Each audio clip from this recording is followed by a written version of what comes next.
आज मिथिला राज्यातील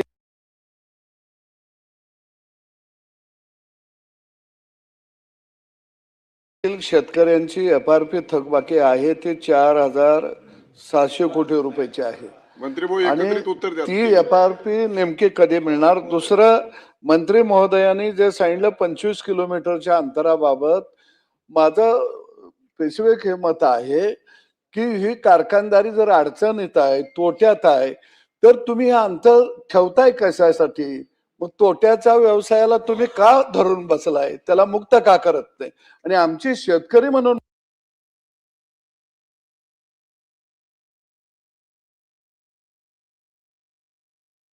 मागणी आहे, शेतकऱ्यांची मागणी आहे की आमचा ऊस कुठं गाळायचा, कुणाला द्यायचा, हे आम्हाला ठरवायचा अधिकार असून दे.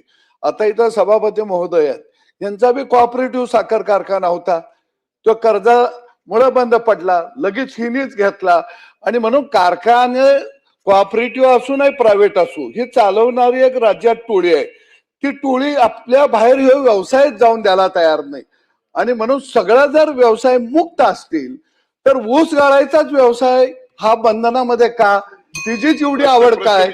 आणि दुसरी एक महत्वाचं सभापती महोदय मी निदर्शनाला आणून देतो, गणदेवी सहकारी साखर कारखाना ऊसाला भाव 4,500 रुपये देतोय आणि इथं आम्हाला 2800 रुपये, 3,000 रुपये, 3200 रुपये ऊसाला भाव देतोय. आज मंत्री महोदय एक महत्वाचा विषय लक्षात आणून देतो की आता इथेनॉल 20% केंद्रानं परवानगी दिली आहे, मी केंद्राचं स्वागत करतो. परंतु यामध्ये अडचणी आहेत. धान्यापासून इथेनॉल 70% तयार होते, ऊसापासून 30% इथेनॉल तयार होते. आणि म्हणून ऊसापासून इथेनॉल आपल्याला वाढवावं लागेल. आणि ऊसापासून जे इथेनॉल होते त्याचा दर आहे 60 रुपये आणि धान्यापासूनचा 71 रुपये. तर या संदर्भामध्ये केंद्राकडे आपल्याला मागणी करावी लागेल आणि तोही दर वाढवून घ्यावा लागेल की जेणेकरून ऊस उत्पादकाला भाव मिळेल. सभापती महोदय, मंत्री महोदय, स्पेसिफिक आपण बोलता. अत्यंत महत्वाचा विषय या सभागृहामध्ये चर्चेला आलेला आहे. जावे त्याच्या वंशात तेव्हा कळे म्हटल्यासारखं मी सुद्धा मागच्या 3 वर्षापासून एक कारखाना चालवत आहे. तेव्हा कारखानदाराच्या काय अडचणी आहेत त्या मी स्वतः त्याला तोंड देत आहे. त्यामुळं सदाभाऊंनी जो विषय मांडलेला आहे, प्रत्येक कारखानदार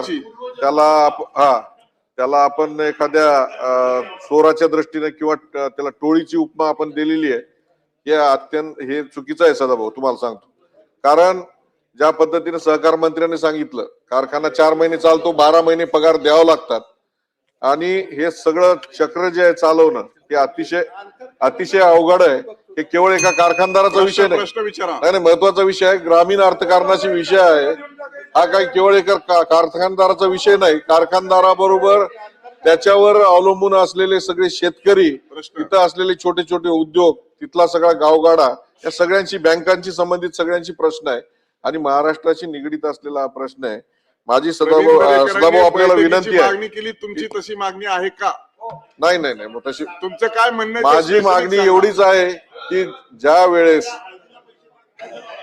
श्रीलंका किंवा अफगाणिस्तान मध्ये किंवा बांगलादेशमध्ये 100 रुपयाच्या वरी साखरेचे दर असताना आपल्याला इसेन्शियल कमोडिटी ऍक्ट मध्ये साखर टाकल्यामुळं, निर्यात बंदीमुळं ती साखर विकता आली नाही, त्याच्यामुळे मोठ्या प्रमाणामध्ये साखर उत्पादकांचं नुकसान झालेलं आहे. तेव्हा ही निर्यात बंदी उठवणार का आणि जगात ज्या देशामध्ये सगळ्यात जास्त भाव आहे तिथं निर्यातीला परवानगी देणार का? मंत्री महोदय, अगोदर आमच्या प्रवीण भाऊचा धन्यवाद मानतो की त्यांनी देखील मुंबईमध्ये बँक चालवत असताना कारखानदारीला कर्ज दिलंय. त्याच्यामुळं भाऊला ह्या संदर्भात बरीचशी माहिती आहे. अगोदर त्यांनी विचारले की ह्या कारखानदारीला आपल्याला बाहेर काढायची आहे का? राज्यामध्ये ह्या कारखानदारीची ओळख देशामध्ये या सहकार चळवळीमुळे झाली, जगात झाली सदाभाऊ. आणि आज सरकारमध्ये जेवढे एम्प्लॉईज आहेत तेवढे एम्प्लॉईज ह्या सहकारी चळवळीमध्ये आहेत, कारखान्यामध्ये आहेत, सूतगिरण्यात आहेत, बँकेत आहेत, दूध डेअरीत आहेत. म्हणून ही चळवळ महाराष्ट्राला खूप मोठी देणगी आहे. आता आपला प्रश्न आहे की FRPच्या संदर्भात भाऊनी वाढवलं की FRP आतापर्यंत सभापती महोदय 6 वेळेस वाढली, MSP एकदा देखील वाढलेली नाही. त्याच्यामुळं कारखाने अडचणीत आलेत. आणि सरकार देखील महाराष्ट्र सरकार बघायची भूमिका घेत नाही. आमच्या राज्यामध्ये हा सहकार चळवळ या ठिकाणी जिवंत राहिला पाहिजे म्हणून NCDC कडून आपण काही मदत म्हणून कारखान्याला देतो. त्याची एक नियमावली केलेली आहे. कारखानदारी आता सांगितलं मोहिते पाटलांनी दादानी आमच्या की त्या कारखान्याने कशासाठी कर्ज मागितलंय. बरेच कारखाने FRP चे पैसे देण्यासाठी मागतात. कर्मचारी ठिकाणी सेल टॅक्स भरायचा त्याच्यासाठी पैसे मागतात. NCDC कडून कर्ज मागत असताना एक मिल टाकायची असेल, एक्सपान्शन करायचं असेल, तुम्हाला कोजन करायचं असेल, डिस्लरी करायचं असेल तर त्याच्यासाठी NCDC कडून पैसे मिळत असतात 11% आणि त्याला महाराष्ट्र सरकार आपली स्वतः त्या ठिकाणी हमी घेत आहे. सरकारची जबाबदारी आहे म्हणून त्या ठिकाणी आपल्याला या सहकारी चळवळीकडे बघत असताना अतिशय सरकारचं धोरण चांगलं आहे. भाऊनी सांगितले की चोरी हा शब्द त्यात ओघळून टाकावा. चोरी वगैरे कोणी कळत नाही. काही भाऊ कारखाने काही लोकांनी घेतले त्याची देखील प्रक्रिया आहे. ऐका इकडं भाऊ. तर त्या ठिकाणी कारखाने सभापती महोदय विक्री करण्यासाठी जर डिबेट करायचं असेल तर तुम्ही कुणी घेतलं, कसं घेतलं, नवीन आयुधामार्फत त्याची आपण उपस्थित करू. त्याची यादी सुद्धा माझ्याकडे आहे. मी वाचून मंत्री दाखवू महोदय. शकतो. मंत्री महोदय, आपल्याला साखर कारखाने विक्री करण्याच्या अगोदर याच्या पूर्वी एक पद्धत होती. 3-4 वेळेस टेंडर काढल्यानंतर कोणीच जर येणं गेलं तर शेवटी खाजगी लोकांना घ्यायला परवानगी देते. पहिला मुद्दा भाऊ हा तुमचा इथं संपला. आता दुसरा मुद्दा हेमंत पाटील साहेबांनी सांगितला. इथं सतीश पाटील बसलेत. 17 गेल्या महिन्यामध्ये 17 तारखेला गुजरातमध्ये आनंदला बैठक झाली. देशातल्या सहकार मंत्र्याला अमित भाई शहानी निमंत्रित केलंय आणि ते 2 महिन्याला 3 महिन्याला सहकारी चळवळीला काहीतरी आपल्याला मुवमेंट करायचे आहे, त्यांना मदत करायची आहे म्हणून दिल्लीत एक बैठक घेतली. विकास सोसायटीला पॅकच्या माध्यमातून निधी दिलेला आहे. 50 ते 51 नवीन या ठिकाणी सोसायटीच्या माध्यमातून आपल्याला काम करता येते. अशा प्रकारचं देशामध्ये ही चळवळ आज अमित भाईच्या नेतृत्वाखाली आपण काम करतोय. पण मला तिथं बोलायला संधी दिली त्यावेळेस सदाभाऊ हे माझ्याकडे रेकॉर्ड केलेलं आहे. मी पहिल्या सुरू सांगितलं की आज महाराष्ट्रातली साखर कारखानदारी पुढच्या वर्षी 50% देखील चालू होणार नाहीत. त्याच्या संदर्भात मी तिथेही देखील आम्ही अमित भाई शहाच्या निदर्शनास आणून दिलेलं आहे की काय कारण आहे. मग MSP वाढत नाही आहे, FRP वाढलेली आहे आणि त्याच्यासाठी पुन्हा राज्यात एक आम्ही बैठक घेतली साखर कारखानदाराला बोलून घेऊन BSIच्या लोकांना घेऊन की तशा प्रकारचं एक पत्र आम्ही मुख्यमंत्री महोदयाला दिलंय की आपण आपले काही विषय राज्याचे ते आपल्या इथं सोडून आणि केंद्राचे विषय ते केंद्राकडे देऊत.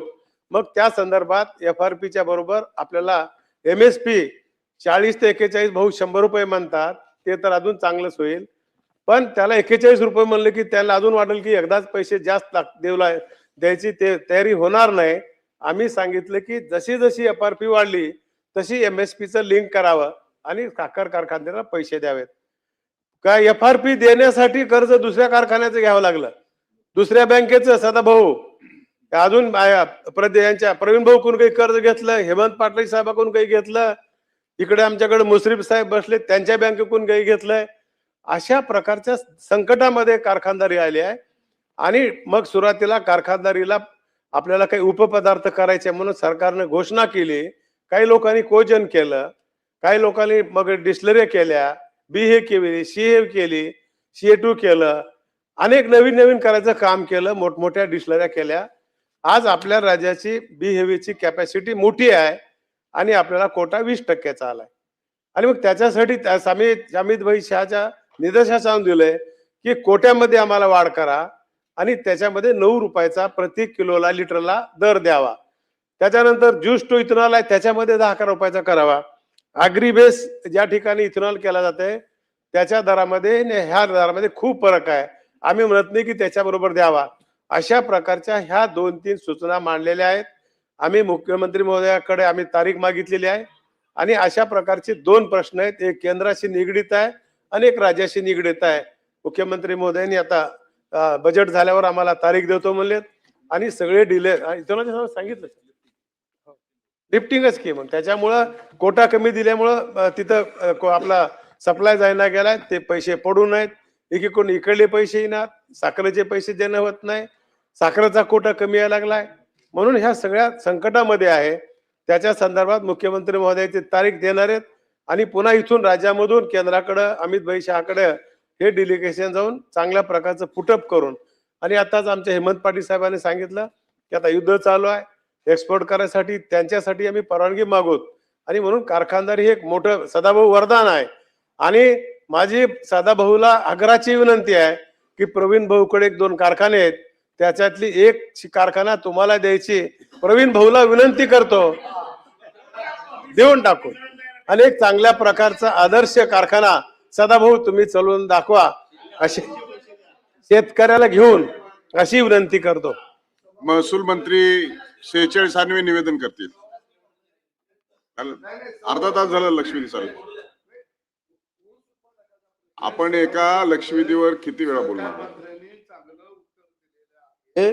पण साखर कारखाना बंद पडल्यावर तो खाजगीकरण करून घेतल्यावर त्याच्यासाठी नफ्यात नवीन कसा प्रस्ताव येतो. चर्चेत आणा. आपण आणि एक आता- मिनिट, साखर कारखानदारी सभापती महोदय अडचणीत आहे. आता पडकं घर असलं तर माणूस दुसऱ्या घरात राहायला जातो, त्या घराला मिठी मारून बसत नाही. मग 25 किलोमीटरचं अंतर काढायला काय अडचण येत आहे? एवढं संकटात ही कारखानदारी आहे तर. महसूल मंत्री